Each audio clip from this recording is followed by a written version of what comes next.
अक्सर मन बहुत विचलित हो जाता है जब किसी साधु संत, किसी अच्छे व्यक्ति, महामानव को हम देखते हैं कि निरपराध होते हुए भी वह दंड भोग रहा है।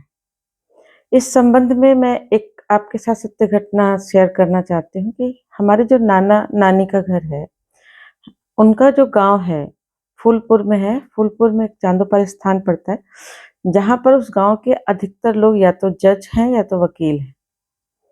तो हमारा ननिहाल वहाँ था। हम गर्मी की छुट्टी में गए हुए थे, तो ऐसे ही सब लोग बैठे थे वहाँ पर, बात हो रही थी।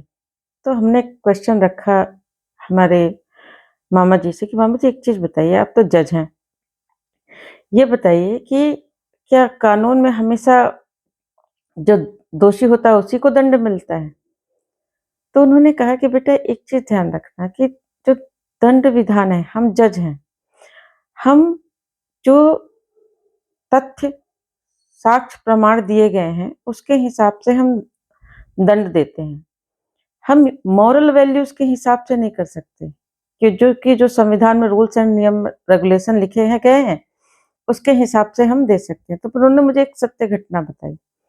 बोले एक बार दंगे चल रहे थे, तो मार्केट में मैं खड़ा था। मेरे सामने ही 2 ग्रुप आपस में झगड़े कर रहे थे, तो मेरे सामने ही एक बंदे ने एक मर्डर किया।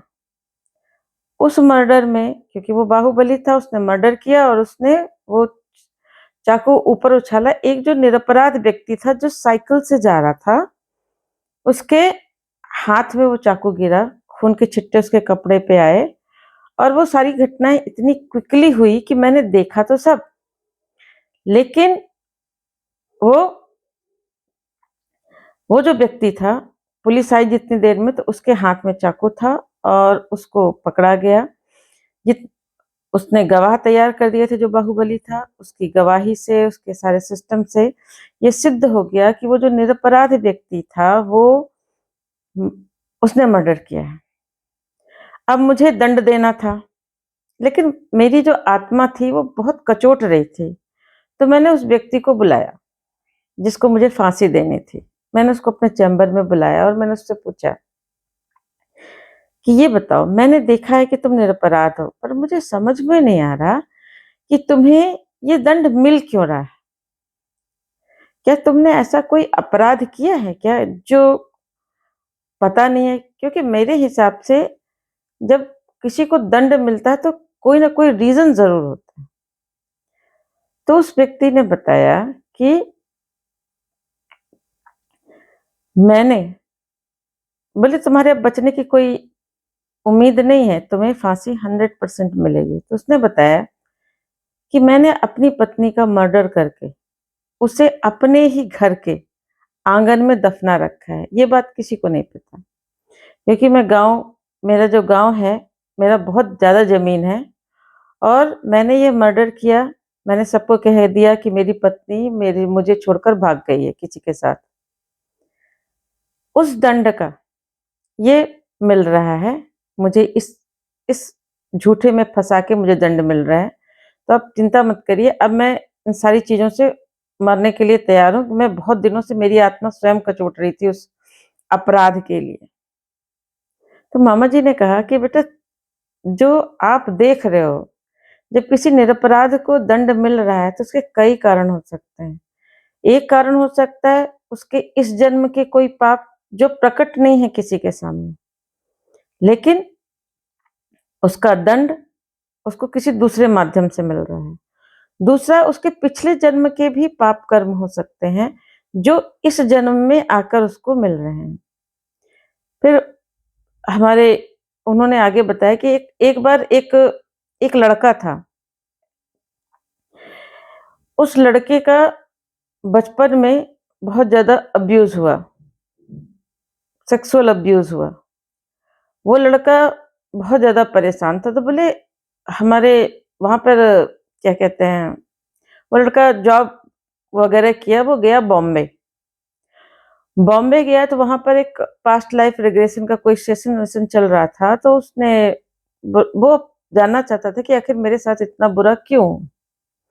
वो उसके पास गया तो उसने कहा, उसने जब पास्ट लाइफ रिग्रेशन हुआ तो पता चला कि वो जो लड़का था वो पिछले जन्म में बहुत अमीर व्यक्ति था। उसने कई सारी लड़कियों का शील भंग कर रखा था। इतने सारे लोगों को उसने परेशान कर रखा था, तो बोले उसी पाप के कारण इस जन्म में लड़का होते हुए भी उसके साथ इतने दुष्कर्म हुए।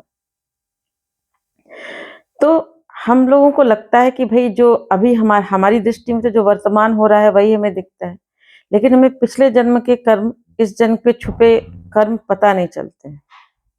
इसी पर एक और कहानी है जो दंत कथा है, आप लोग सुन सकते हैं। एक बार 2 व्यक्ति, एक बहुत पुण्यात्मा व्यक्ति था और एक बहुत पापी व्यक्ति था। दोनों काशी में रहते थे।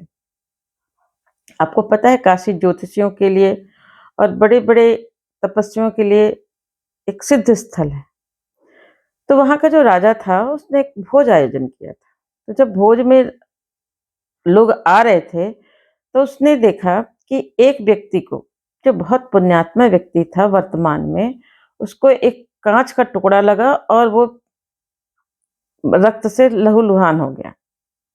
नुकीले काँच जैसा पत्थर था जिससे वो लहूलुहान हो गया।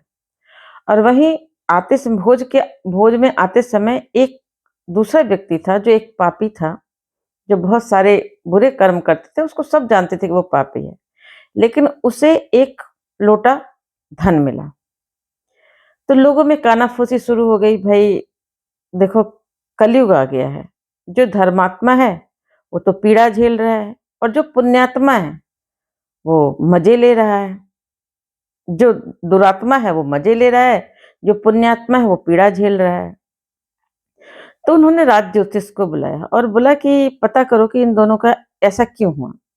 जब राज ज्योतिषी आया, उसने दोनों की कुंडली देखी और खंगाला, तो उसने पता किया कि जो जिसे चोट लगी, जो इस जन्म में पुण्यात्मा व्यक्ति था, वो पिछले जन्म का कसाई था।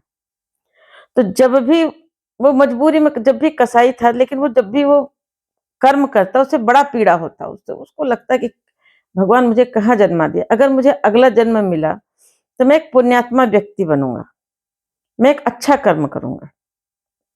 वहीं जो दूसरा व्यक्ति था वो पिछले जन्म का धर्मात्मा व्यक्ति था, मठ का मठाधीश था। लेकिन उसे लगता था यार क्या मठाधीश की लाइफ है, बड़े संन्यास लेकर रहना पड़ता है, मैं तो लाइफ को एंजॉय ही नहीं कर पा रहा हूँ। सुंदर सुंदर स्त्रियों में उसका मन विचलता था। तो वो सोचता था कि अगर मुझे अगला जन्म मिला ना तो मैं इन चीजों का उपभोग करूंगा, एंजॉय करूंगा। तो वो इस जन्म में व्यभिचारी हुआ, वैश्यागमन करने लगा और वो सारी चीजें करने लगा जो उसके पिछले जन्म की सुप्त अवस्था थी। अब कर्म फल के हिसाब से जो पिछले जन्म का कसाई और वर्तमान जन्म में पुण्यात्मा आदमी था, उसको तो इतने सारे पाप करने के कारण इस जन्म में उसे मृत्यु दंड मिलना था। लेकिन इसने इतने सारे पुण्य किए कि वो जो मृत्यु दंड था, की पीड़ा थी, वो छोटी हो गई और वो एक छोटे से पत्थर की चोट से, रक्त से निकलने से वो उस कर्म को छोटे में कट गया। लेकिन जो इस जन्म का व्यभिचारी व्यक्ति और पिछले जन्म का मठाधीश व्यक्ति था, लेकिन उसने मठाधीश रहते हुए बहुत सारे सेवा कार्य किए थे, तो उसको पिछले जन्म के पुण्य फल के हिसाब से इस जन्म में राजयोग था। लेकिन वो उसने इस जन्म में इतने सारे पाप किए कि वो जो राजयोग का मिलना था वो भी छोटा हो गया और वो एक मटके लोटे में धन के हिसाब से मिलके उसको कंप्लीट हो गया। तो आपके पिछले जन्म के कर्म फल के हिसाब से वर्तमान जन्म के जो कर्म फल है उसको, आपका अगर पुण्य है तो उसको बढ़ा भी सकते हैं, घटा भी सकते हैं, और आपका पाप है उसको बढ़ा भी सकते हैं, घटा भी सकते हैं। तो कभी कभी ऐसे में विचलित ना हो, ऐसे में ये सोचे या तो ये पिछले पिछले जन्म का कोई कर्म फल इस जन्म में इस व्यक्ति को मिला है, या इसके इसी जन्म के कोई ऐसे पाप है, कर्म है जो प्रकट नहीं थे।